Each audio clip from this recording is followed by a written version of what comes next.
What's up guys, no? So medyo matagal-tagal din bago tayo nagko-content ulit dito sa ating 450 MT.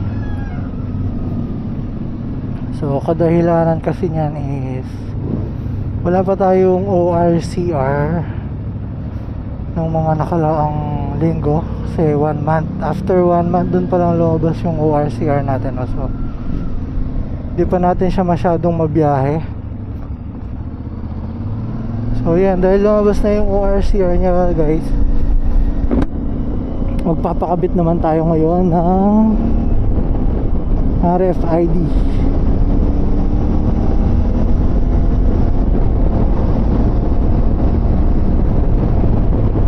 Para in case na magka-ride tayo na kailangan natin mag-expressway, diba? Meron na tayo at hindi na tayo mahihirapan. So di ko alam kung anong oras sila nagbubukas, no? Pero try natin. Tapos kapag may time pa pala tayo mamaya, magpapagawa muna tayo ng temporary plate para naman meron na tayo nakalagay sa likod at hindi tayo masyadong sitahin. Alright, balikan ko kayo guys kapag nandun na tayo sa paglalagyan ng RFID. Saan mas madaling marig yan, sir? Dito, sir. Dito? Kasi baka palitan eh. Ayun lang. Fender, ano ba to? Yung hindi pa yan, carbon. Hindi naman. Hard plastic lang. Dito kaya pwede? Sa may ilaw?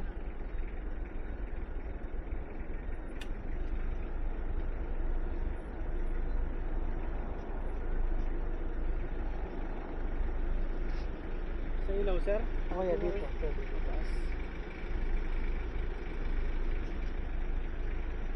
Sa plastic lang, sir. Dito pwede rin naman dito. Dito talaga pinakamaganda. Nagkapad ka pa ng ganda? Baka kasi gusto may ilus kasi.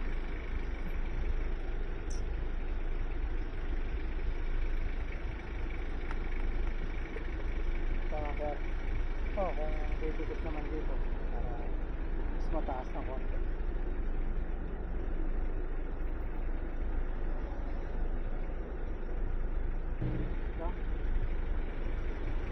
Mas taas pa siguro siya para pagpapalagay ko yung isang Sakto ako naman. Nakakita.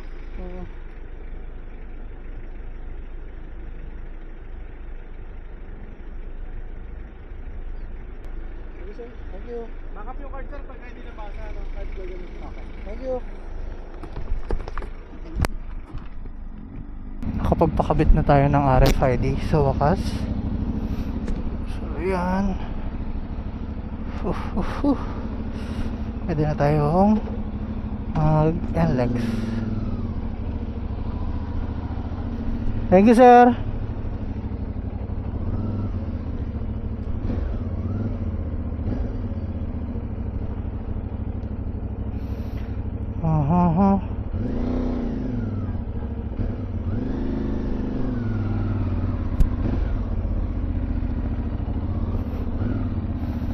Next naman nating goal niyan guys is magpakabit naman tayo ng isa. Easy trip yata to, tapos yung isa Easy auto sweep yata yung isa, no? So yun, mas maganda kasi kung dalawa meron tayo para kahit pa paano meron tayong meron tayong naka-ready. So yan, mamaya konti guys is magpapagawa naman tayo ng temporary plate. So ngayon magtatrabaho muna tayo. BRB, peace. A few moments later. Magkano po paggawa ng temporary plate? 350. Sige po, pagawa po. Okay.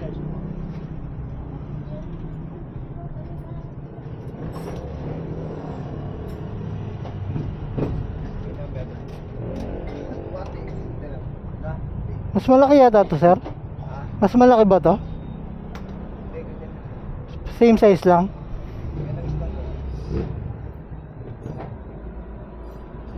Ganito na lang po siguro. So yan guys, nandito tayo sa Mountain View. Yung papunta doon is SM Clark. So yan, dito sobrang daming mga bibenta ng mga ano dito, motorcycle person. Makikita nyo ang daming mga mugs, tsaka iba't iba pang mga parts. Grabe, dami naman pusa doon. Dami naman nalagang pusa, no? Anyway, dito tayo banda nagpagawa sa Limor Motorcycle Parts. So dito yung gumagawa ng plate number. Sabi niya is 350 daw yung ano, yung gawa, no?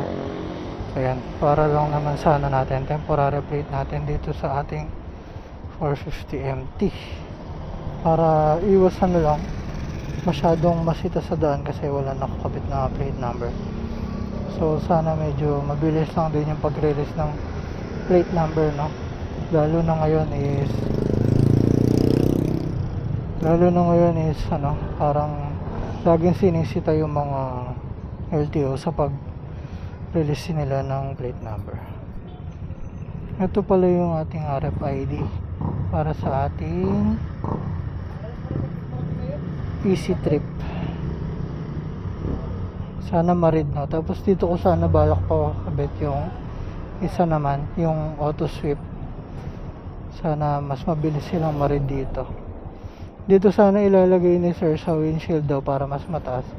Kaso baka naman kasi sa ibang ano, baka naman kasi biglang dumating na papapalit ko to. So kaya hindi ko muna pinalis. Mas maganda kasi sa body parts mismo ng motor, para siguradong hindi mo basta-basta papalitin. Sayang din kasi. Para iwas hassle kung sakali magpapalit tayo nito, hindi mo na kailangan magpapalit ng RFID. Ayan, hintayin lang natin yung gagawin ni sir na ano, temporary plate natin. So ito na guys yung pinagawa natin, pero bali papabutos pa natin siya dito kasi malayo yung sabitan nung sa ano sa likod natin. Yung malayo boss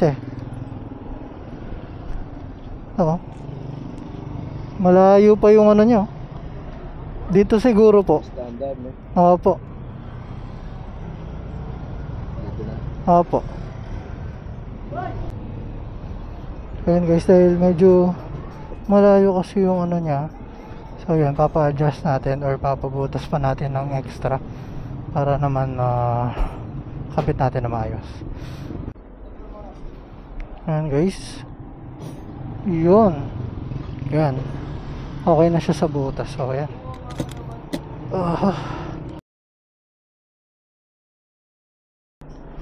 meron tayong mga bolt sa bahay, doon na lang natin siya ikakabit kaysa bumili pa tayo ng extra dito. Alright, so ayan guys, bali today ang naging agenda natin is nakapagpakabit na tayo ng RFID dun sa harap, and then nakapagpagawa na din tayo ng ating temporary plate number. So ayan, tignan natin kung gaano katagal bago dumating ang ating plate number from LTO na. So sa mga gusto magpagawa ng plate number guys, kung around Angeles City lang kayo at wala kayong idea kung saan possible pwede magpagawa, ayun, dito sa kahabaan lang ng Mountain View, hanapin nyo lang si Kuya. So yun, 350 pala yun yung plate number, no? So nakalagay naman doon, sabi 3 minutes lang daw matatapos na. So no need na kayong bumalik, hintayin nyo na lang. Sana ganun din sa LTO. Ganun din sana ka-business ko yun.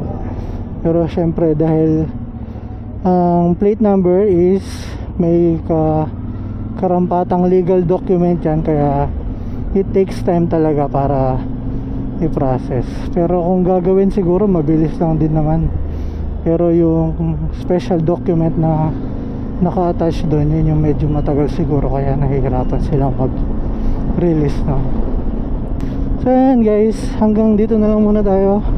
Basta ang good news is meron na tayong plate number, RFID. Pwede na tayong makapaglayo-layo ng paunti-unti dahil meron na rin tayong ORCR. So yun guys, comment down below if saan nyo gustong pumunta tayo. Ngayon pwede na tayong maglibot gamit ang ating 450 MT na kahit medyo malayo basta may budget tayo dahil makakapag-expressway na tayo. So that's it guys, see you next vlog. Peace.